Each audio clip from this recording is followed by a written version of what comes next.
Hi, BookTube. It is Peg from the History Shelf. And Bill Rutenberg from Rutenberg Library. Yeah, and we're here. We had a buddy read recently, and we're here to have a book chat on H.W. Brand's latest book, Zealot and the Emancipator. Yep, was a really good book. Yeah. Looking forward to our chat. And yes. It should be fun. Yeah. So we finished this about like a little over a week ago, Bill. I think probably like 10 days ago, I'd say. Yeah, so I think, and I've talked elsewhere a little bit, just giving a little preview of my reactions to it. But yeah, what overall do we think of Mr. Brand's recent entry into the field here? Well, for me, I think that I agree a lot with what you said on your previous videos. That I have been an H.W. Brand's fan for a long time now. I love his work. This book probably was not maybe up to the par of his previous works, but I still enjoyed it. I don't want to say I didn't enjoy it. I did enjoy the read. That was kind of my initial take on it. Right. Yes. I'll just expand on that. I know when we we're on Voxer, with Buddy Reads, we do our weekly check-ins and stuff like that. I was saying in the beginning, like, wow, this is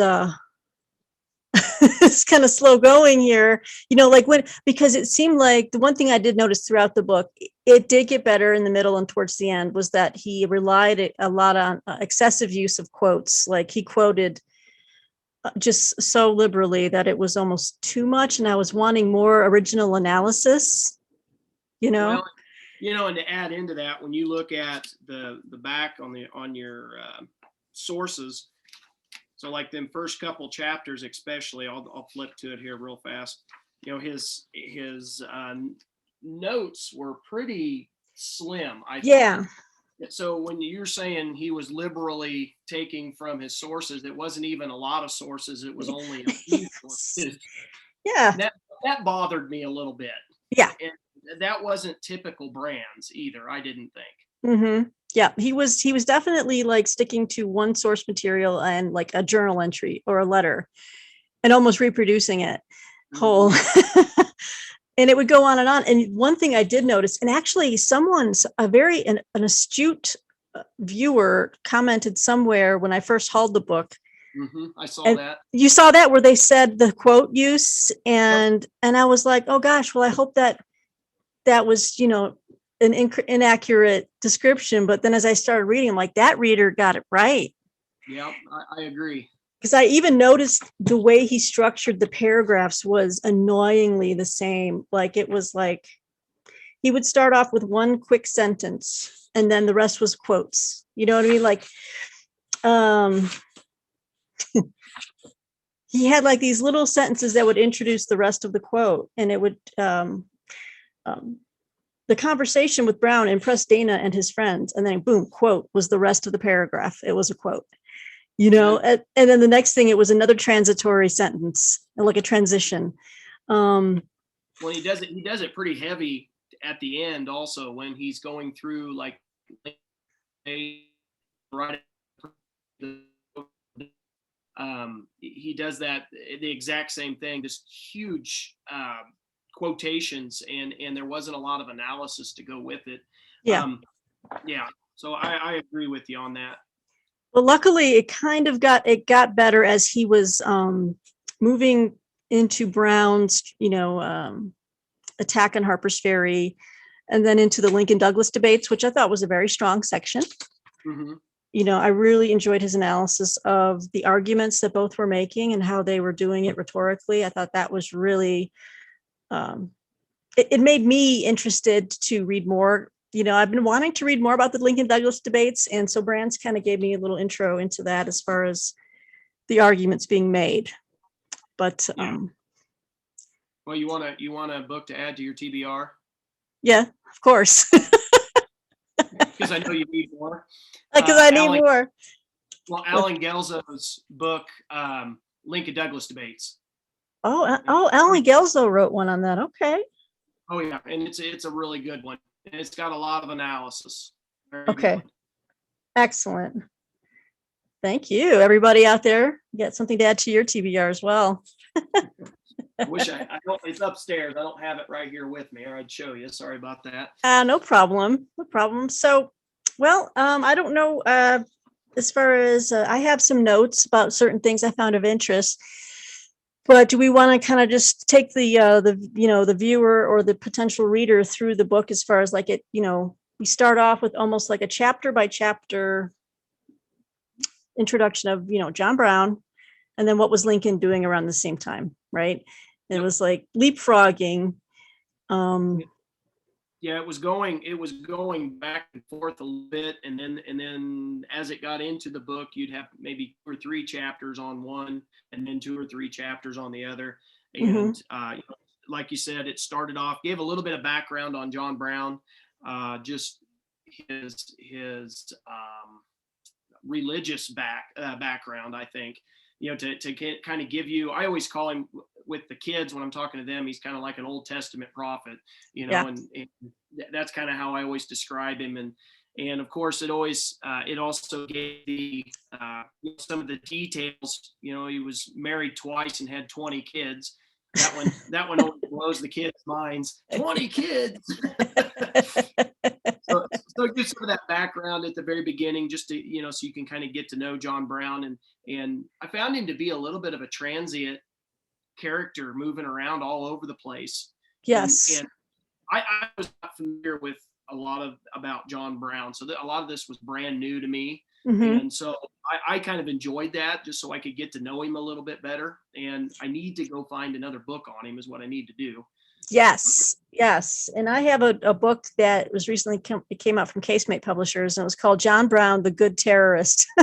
And that one sounds very intriguing to me because it's making a very provocative case, that he was, and we talked about this in our Voxer chats, was he a murderer or a martyr? And you were mentioning how you try, how you teach your kids in your class. That's kind of the question you put to them. How do you teach this type of person in history? Yeah, and it's one of those, kind of one of those big historical questions. When we're teaching, we at least in social studies, we're using this DBQ method, trying to teach kids to read documents and stuff and read into what they're seeing and try to formulate their own opinions on stuff. And so that's always one of our big questions is, was he a murderer or a martyr? And, you always get a little bit of each depending on the kid and their background and stuff. That was fun. And I thought that Brands did a pretty good job with that, especially at the end when he was wrapping things up. I thought his conclusion was really good with that. He did end strong. On that. Yeah. Just curious, what is the DBQ method? Document-based question. So they give you a big historical question. So, basically a question that could go either way. And then they give kids some documents from both sides of the fence, and they get to decide what they think. So like an example was the Boston Massacre. What happened on March 17th? Wasn't that the date? I think that was the date. That sound right? That sounds right. I think so. Anyway, hopefully I'm not wrong. It's going to be embarrassing. But anyway, what happened on that day in history? And they give the kids, like, first of all, they start them off with the paintings from the etching from Paul Revere, and then they do some etchings that are you think you're frozen there, Bill.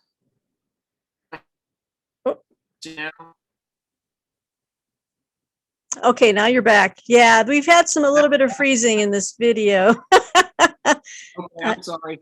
That's okay. Basically they give the kids both sides of the story, and they get to, using evidence, they have to come up with the historical argument. And it's a really good program. Stanford University, I use them a lot in their it's reading like a historian. Oh, okay. Yeah, if you get on their website, you can find all kinds of little teaching lessons. It's really cool. Awesome. Okay, great. Document-based questions. That's outstanding. I should be using that with my own review process, just to hold the historian to account, Yeah. Well, what else did you think stood out in the book? Yeah, well, I have, you know what, I want to get your opinion on this because it came to me after we finished our Voxer chats about the book. But looking back on it, I think H.W. Brands was really hard on Lincoln in this book. I don't know if you noticed that. Yeah, I did. Especially with what he chose to quote Lincoln on, and I found very interesting. He did not paint him in a very good light, especially when it came to emancipation, the timing of the proclamation, when he was going to release it. Especially hard to read was the meeting with Frederick Douglass and I think some of the other Black abolitionist leaders at the White House. And he was very frank with them. And he's got it down word for word, like what he said to them about, I don't think, the two races are equal, but you should have the rights to earn, it's this kind of stuff. And I was like, wow, well, he's laying it all out there, So, it's, we shouldn't make Lincoln a saint because he wasn't. We're all human beings. We all have flaws and we're all a product of our time in some ways or another. But at the same time, it's like, well, Lincoln really did something that had a good impact on humanity. So, but, I think I was just curious what you thought about his portrait of Lincoln in this book. Okay, so for me, everybody that follows my channel knows, Lincoln's my guy, and that's right. I have so much respect for him. He was a human being. He made mistakes, but what I think of, let me give you my thoughts on Lincoln, and then I'll tie it in. Yeah. Because this will kind of answer, I think, one of the questions you asked in our Voxer discussion. But I think that a lot of Lincoln's stuff was based on timing. I think he was a constantly evolving person in history. I think that he started off with the typical thoughts of the people of the 1850s. I try not to judge people too much in that light, because I'm not sitting in the 1850s with them, just trying to put things in context. But I also see Lincoln go from that to evolving down the line. And he has that meeting with all the African-American leaders, but also think a little bit further down the line when he gets reelected in 1864. And then in 1865, he gives his inaugural speech. And what's the first thing he does when he's shaking hands with everybody? He goes across the room and grabs Frederick Douglass while everybody else is trying to throw him out of the room. He makes huge that's right gestures like that to me he may have made some really bad comments during that meeting. Yeah. But I think that he changed over time. I think that he was constantly evolving his thoughts. I thought that was something when I read Lincoln, I think that's awesome. He's not set in stone. He's willing to adapt and change. And I think that, as far as the emancipation goes, a lot of that was just timing. I think he was the master of timing. He knew when to do stuff and when not to do stuff. And he knew when he had to wait for certain events to happen. That's kind of my take on it. I don't know if I'm rambling here, but no, not at all. I think you're really, you raised a point that I didn't really consider. It's just in the timing of how things were laid out in the book and the timings of the things that happened in real life, is that you're right. We were watching him change his opinions about his own sense of, white superiority or whatever. I mean, he started to really see people as he was living and breathing the writing of the Emancipation Proclamation and hearing from Douglass and all the other, people kind of talking to him about what, he was taking these moral lessons from other people, filtering at them through his own sensibilities, and his, intellect. And then, and of course that has to have an impact upon who you are and the, your assumptions about things. So obviously you're right. I mean, he did show that he could change his position. And I just, you just wonder what could have been if he hadn't been assassinated, Yeah, how much better could Reconstruction have Oh, been if he was the one in charge instead of Johnson? I that's mean, it. Yeah, Reconstruction would have been seen through to the end. let him up. The troops would never have been pulled out. Mhm. It's almost in a sense, with Reconstruction failing, it's like the South actually did win. You know what I mean? In a way, it's like, Well, and the weird thing is, you read those other books down the line, and John Wilkes Booth thought he was doing this great thing for the South, and a lot of the Southern leaders turned on him and said, "What are you thinking?" They kind of came to the realization that, I mean, maybe they didn't like Lincoln, but yeah. they realized that Lincoln was the one that was going to bring it back together on a easy, it'd be a little bit easier for them versus how it went. And how it went. Yes. Yes. I can see where, well, they knew that people would be wanting some type of vengeance against the South, but again, and Reconstruction is one of those periods where I am fully steeped in all of the Civil War and a little bit of the leading up to the Civil War. I've read so much on it.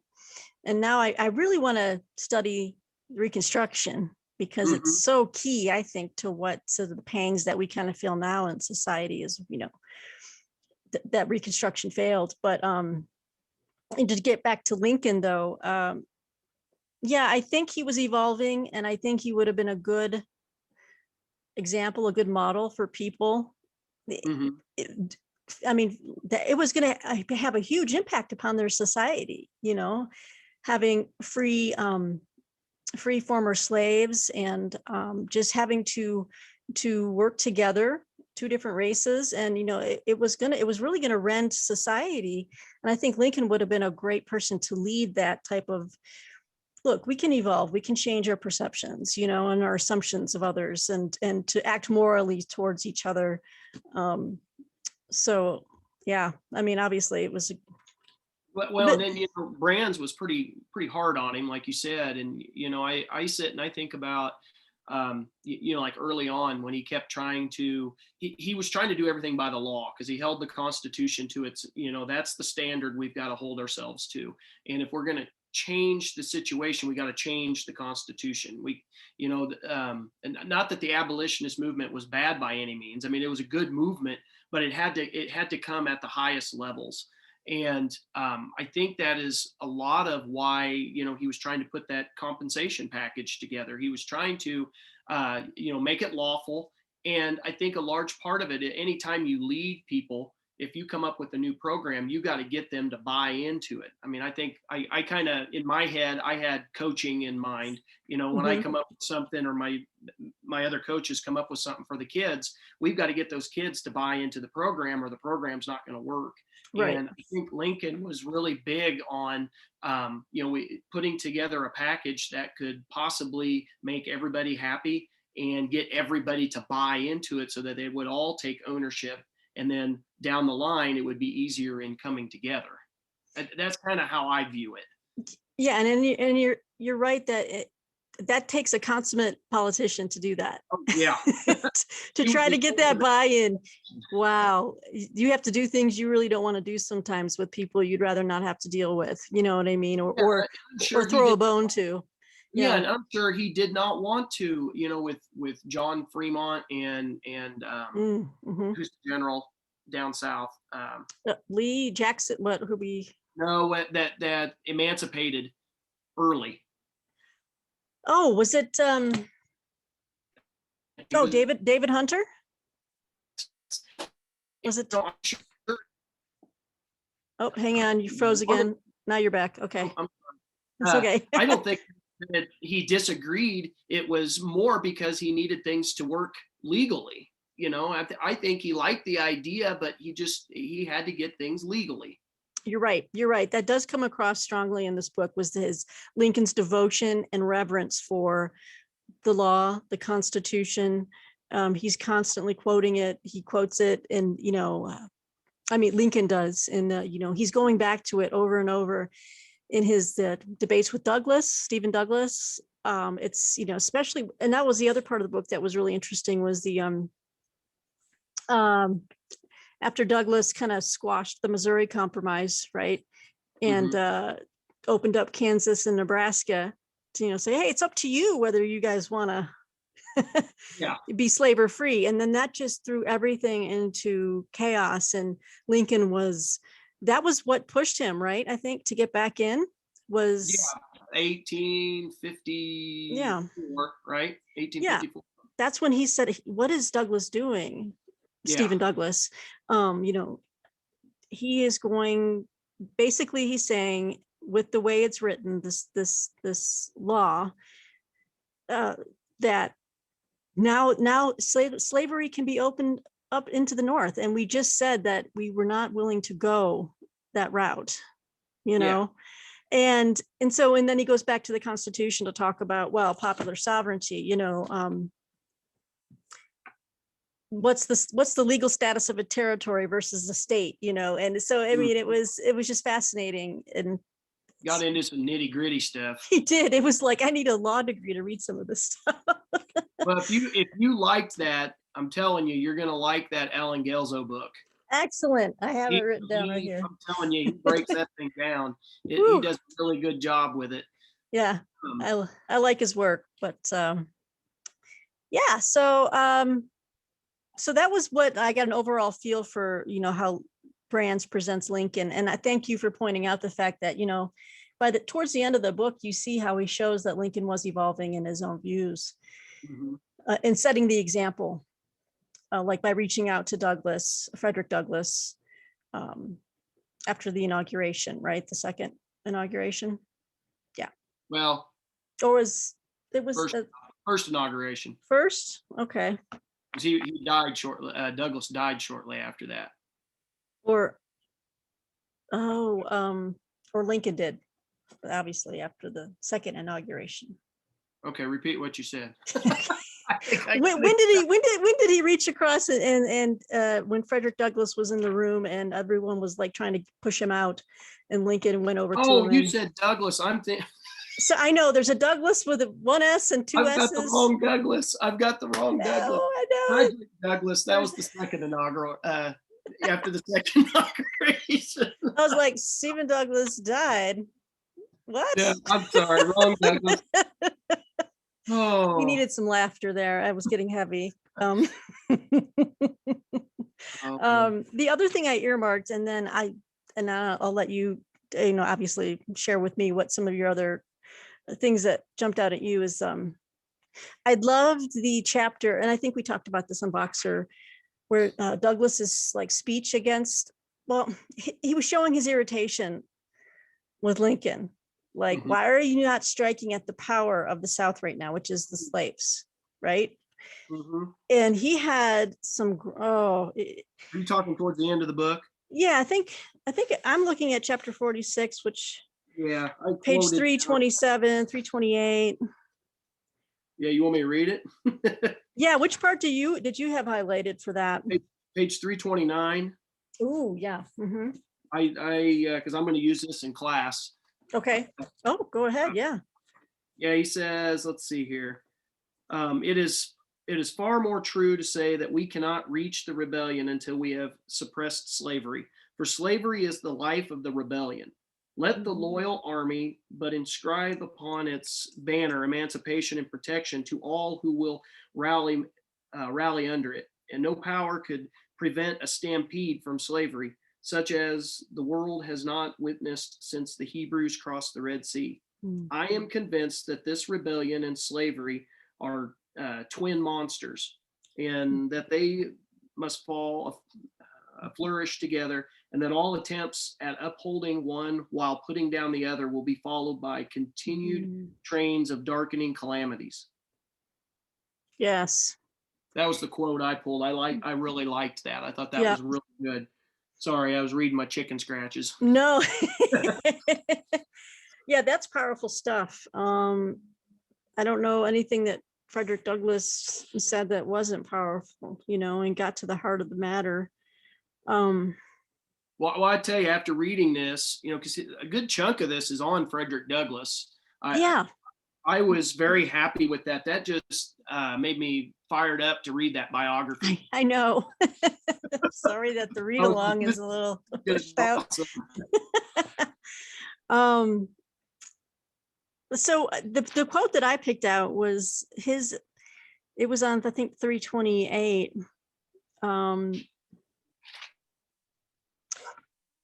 Let me see here. So he was saying here that he was getting really tired of Lincoln trying to appease the South. He was becoming more and more infuriated with Lincoln. And he was infuriated when he was doing that with words. And then at this point he's saying, but it's not even now, it's we're at open war with the South, with the slave states. And still you want to try to, ease their way to come back in. And he just was like the 4th of July, 1862. And he says here, he took that opportunity to excoriate Lincoln for his failure to confront the central challenge of the war. And I'll read my quote here. Quote, "It is by what President Lincoln has done in reference to slavery since he assumed the reins of government that we are to know what he's likely to do and deems best to do," Douglass told his audience. "We all know how he came into power. He was elected and inaugurated as the representative of the anti-slavery policy of the Republican Party. He had laid down and maintained that the doctrine that liberty and slavery were the great antagonistic political elements in this country, that the union of these states could not long continue half free and half slave, that they must in the end be all free or all slave." And then he just outlines, in the conflict between these two elements, he arrayed himself on the side of freedom and was elected with a view to the ascendancy of free principles. So that's his setup to saying, what does this policy of bringing back the Union imply? It implies, first of all, that the slave states will promptly and cordially, and without the presence of compulsory and extraneous force, cooperate with the free states under the very Constitution which they have openly repudiated and attempted to destroy. And then he just lays out how slavery, if it continues in the South, it would be the dominating interest, opposing all other national interests, but it was just such a, it was a long, speech, and you got to it on 329. I kind of went to the beginning of his speech, that, he says, basically, you must abolish slavery or abandon the Union. It is plain that there can never be any union between the North and the South, while the South values slavery more than nationality. And I was just like, wow. I don't know. I just think that was very powerful. And well, he kind of threw Lincoln's words right back in his face. Yeah.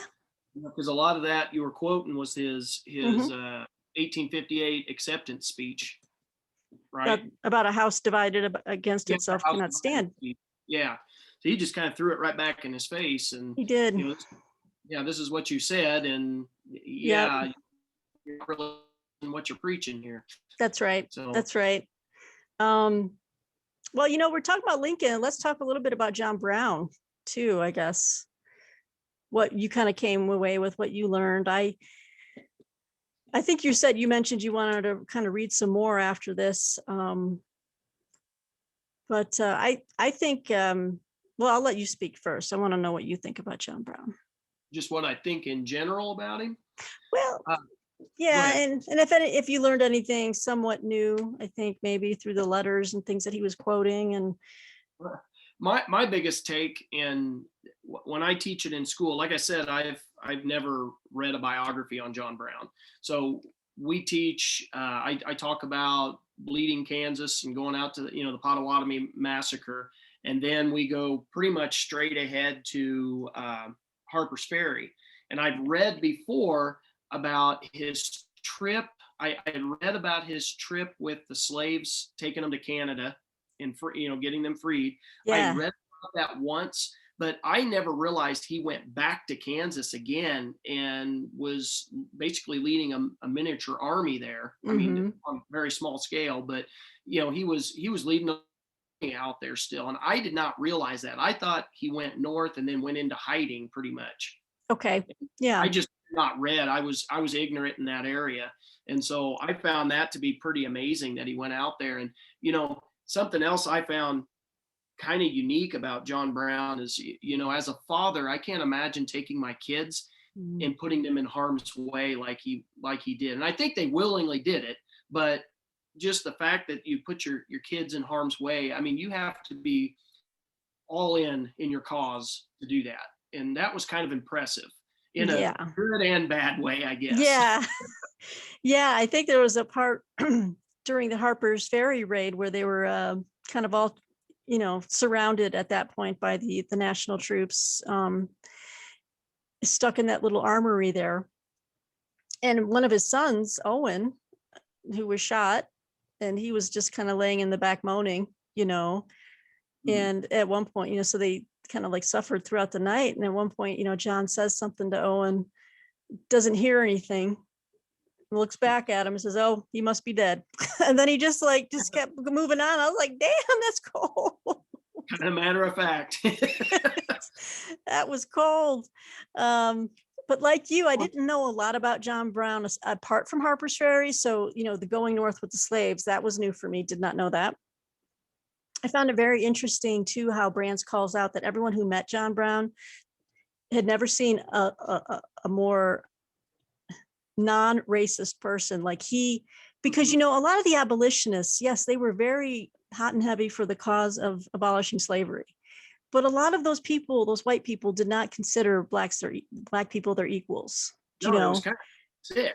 It was. It's like, wait a minute, you espouse this cause, but yet you won't sit at dinner with this person. I mean, what is going on? Well, that's like the laws of Illinois, where they don't allow slavery, but didn't they have a law? And I could be wrong, but didn't they have a law that African Americans couldn't live there?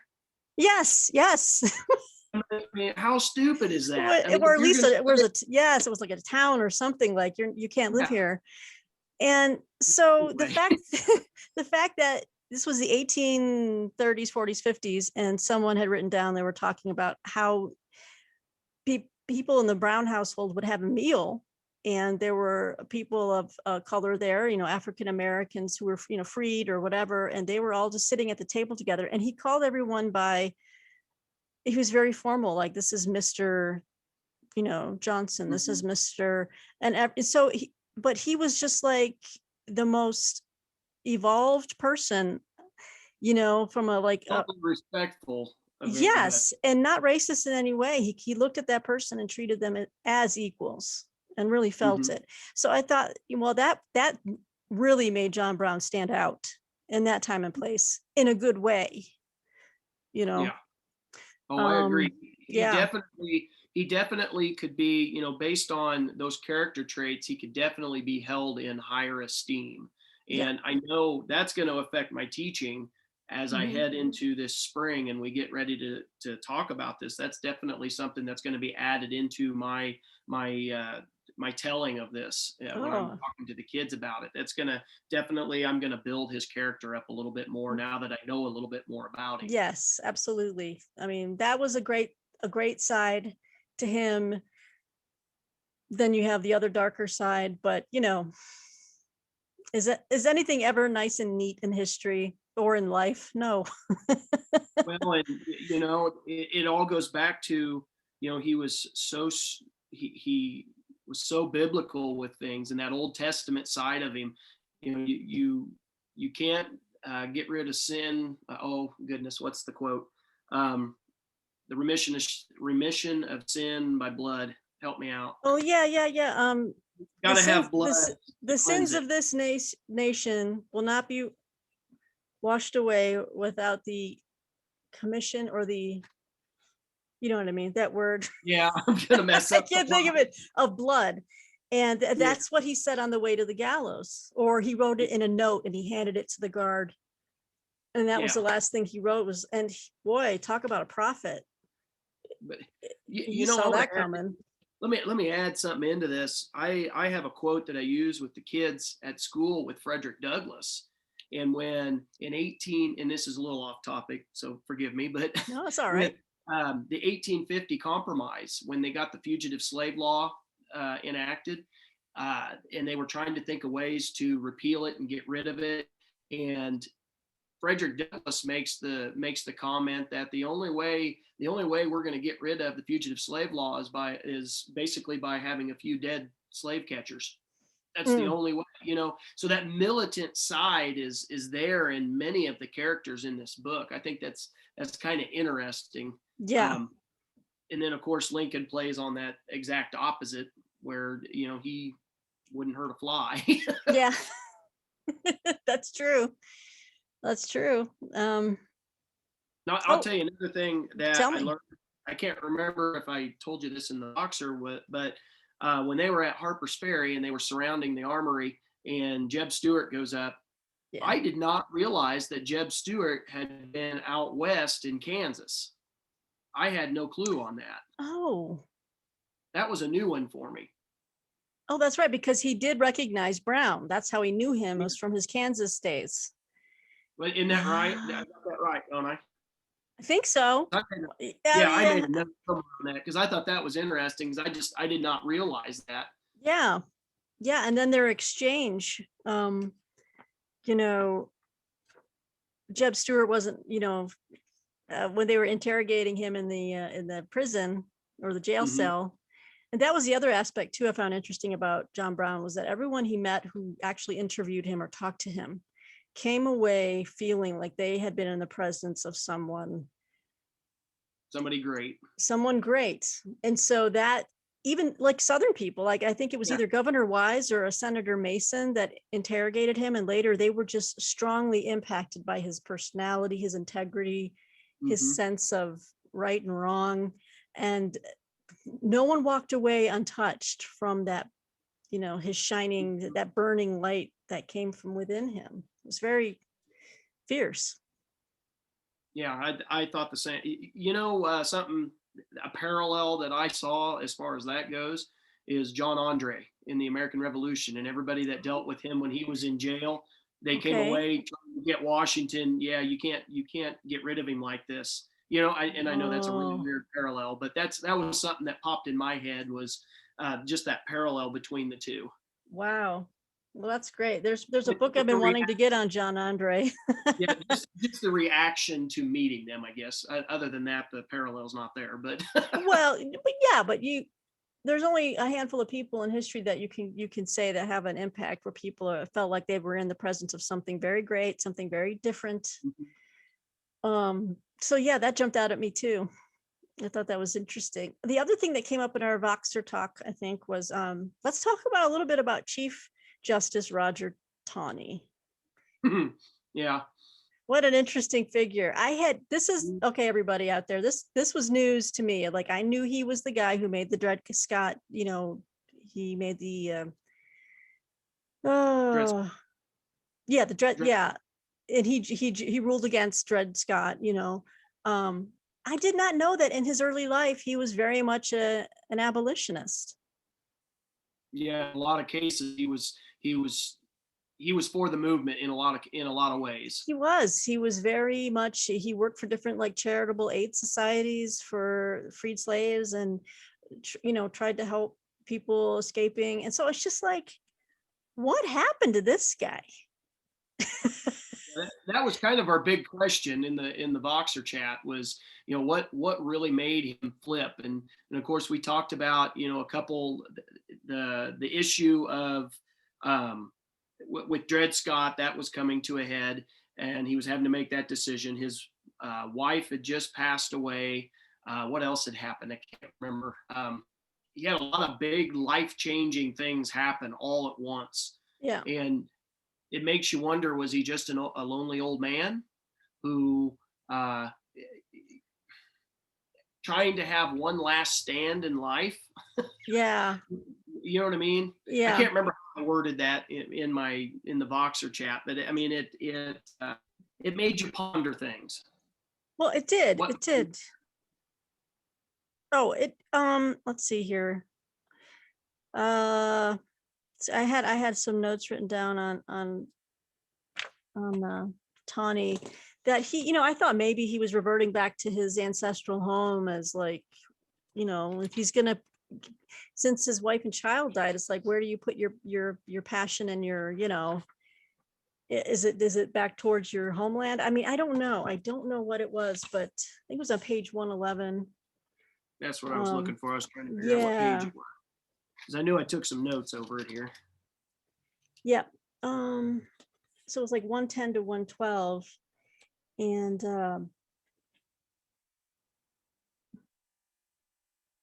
oh, it says right here, but I don't know. This is H.W. Brands' take on it. He says Roger Taney was looking for a case that would give the Supreme Court a chance to rule on the issue that had tied the other branches of government in knots. He was also looking for something to ease his grief at the loss of his wife and daughter. Now, I don't know how you can source that. I mean, how do you really know that, unless you're looking in someone's heart, how do you, I think he was making kind of a leap there, but Some assumptions. he was making some assumptions. And then he kind of showed what his basis was for ruling against Dred Scott. And of course, for the purposes of this book chat, I mean, we're assuming that everyone out there knows what the Dred Scott case is, and we're assuming that they know a lot of these people that we're talking about. We're just going to have to go with that, unless you want to give them a little definition. Well, just a quick summary, I guess. Dred Scott was a slave in Missouri. His owner had taken him north to work at the Army fort, right, in Wisconsin, correct? And so he lived on free soil. And some of the laws were, if you were living on free soil, that freed you. And his owner went back to Missouri. He lived in Wisconsin, and didn't he move? Help me out here. Well, he returned. Did he move he was in Wisconsin, but then he returned to Missouri, taking his wife and child with him. And then Dred and Harriet Scott decided to assert their freedom based on their residence in the Free Territory. So that's what happened there. I'm not sure where he moved after that. Yeah, so that's, he lived in Illinois is what I was thinking. I was thinking he lived in Illinois. Maybe that, but I could be wrong. It don't matter. People moved around a lot back then. Yeah, and the main thing was he was suing for his freedom based on he lived on free soil, and he gets denied that, and of course it just keeps getting appealed. And his main owner had died, and he was left to the wife because he was considered property, right? Mm-hmm. And she worked. She had him working on neighboring farms to bring in income. Yep. Isn't that right? Yeah. And so she didn't want to lose the income, basically. Yeah. And so he was suing for freedom. That's what the whole story is about. And the problem was, if they allow that, then you're going to have every slave running away to the north, and they're going to get their automatic freedom. And that's where the big issue is. Yes.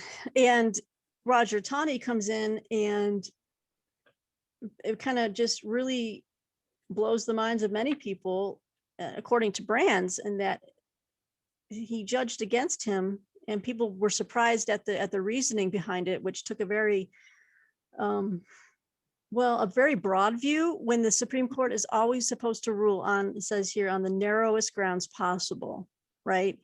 And it's almost like Taney was being like what you might call an activist judge, but for the South. And basically, he said, you have no rights as a black man that a white man is bound to respect. Mm-hmm. I mean, it was just like this guy who had previously been so forward thinking, just threw that out on those grounds. Well, and then you take, the issue of slavery had always been considered states' rights and, a state issue. And he was basically putting it on a national level by making that ruling. And so, you had a whole bunch of people up north up in arms about, you're not even supposed to be ruling on that because it's a state issue, not a national issue. Right. But yeah, he went way far, way far over, and it caused a huge, furor. And so it just seemed like it was one thing after another that just kind of, just kept pushing the country, closer and Mhm. closer to Civil War. But I thought his chapters on Taney were very strong, Yeah, I did too. and it was very eye-opening for me. Let's see. Well, we got about 10 minutes, right, Mhm. before the dinner hour. For dinner hour. Let's see here. Anything else that you want to kind of talk about? I was trying to flip through right fast just to see if there was questions that I'd wrote down. Um, but I think we've hit several of them already. Yeah. Oh, I did find the chapter on the New York draft riots also very interesting. Mhm. Do you teach that in your class? I don't go into a ton of detail because our language arts does a little lesson in their class because we cross curricular. Both of us are teaching Civil War at the same time, I see. and so yeah, I hit a lot of just overall with the Civil War. I hit a lot of the political side of things, and then she does a lot of the stuff with slavery itself. Okay. And I mean, I touch slavery, but she goes real in depth with it, and I touch a lot of the political and the battles and stuff like that. And Okay. so when we get to the draft riots, she does some talks about the riots there, and then the ones that were the bread riots in Richmond, and hits both of those. And then it's actually kind of fun because she old teacher before she retired, her husband would bring up food. As they talked about the bread riots in Richmond, she'd bring in food to the classroom, like ice cream bars for all the kids or Oh, something, as they're talking about, yeah. needing food, wanting food. Yeah. Anyway, it was a fun tie-in. And but she's got some stories that are based on those New York riots, and so she hits it probably more than I do. Okay. But I Well, had in my head, if you've ever seen Gangs of New York. mhm. Have you ever Oh seen that yeah. movie? Oh At yeah. the end of the movie, that's what I had pictured in my head the whole time was Yes. the army coming into New York and stopping the riot, and yeah. Yeah. It was really interesting, being the Civil War fan that I am, seeing that played out on the big screen, because it's just like, wow. I mean, Mm-hmm. that was definitely another dark chapter, It was was powerful. yeah. And it was a powerful imagery of what was going on with that. And just it always blows me away that New York was such a I mean, they wanted to secede at one point, right? New York City, they're like, no. Oh And yeah. it was all monetary, because they had all these deep ties, economic ties, cotton trading ties to the South. And so it's just like, wow, you Well, know. and that was New York. That's not anything new for them anyway. They've had multiple times in history where they've wanted to break away. So That's uh, true.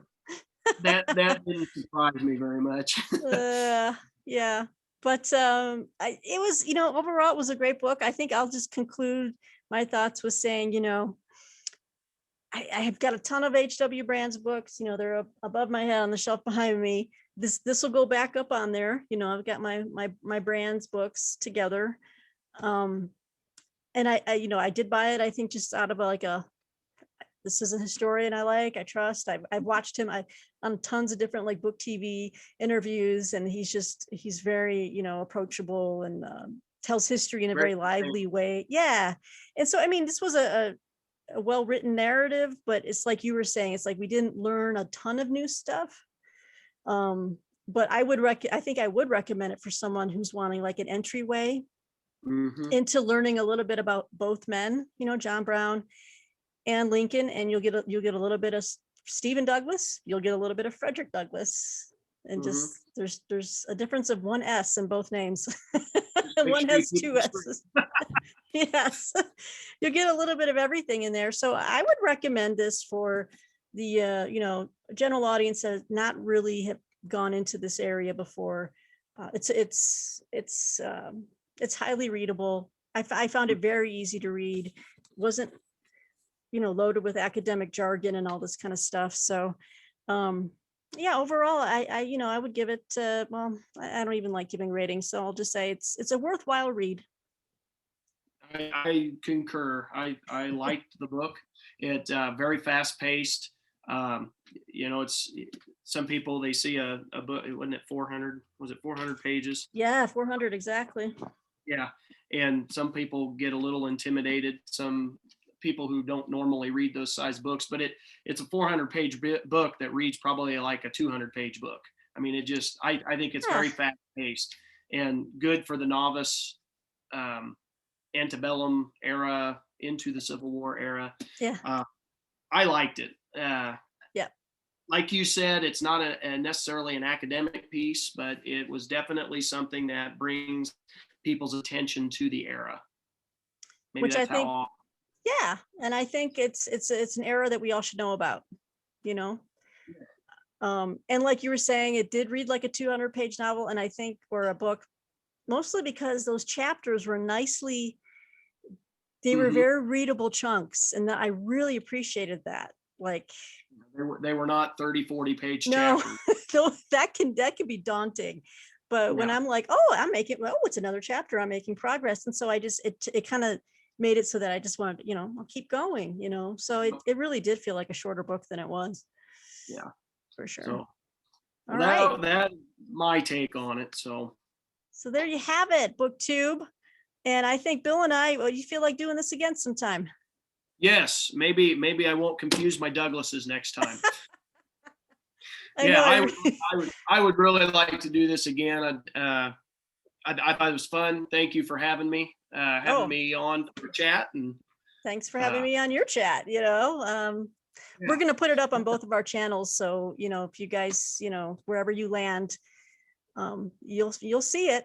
So, all right. Well, until next time, just hang on one quick second. Bill, stay with me after I hit the recording button. Anyway, till next time, BookTube, we'll see you and have a great night. yep. See ya. Bye.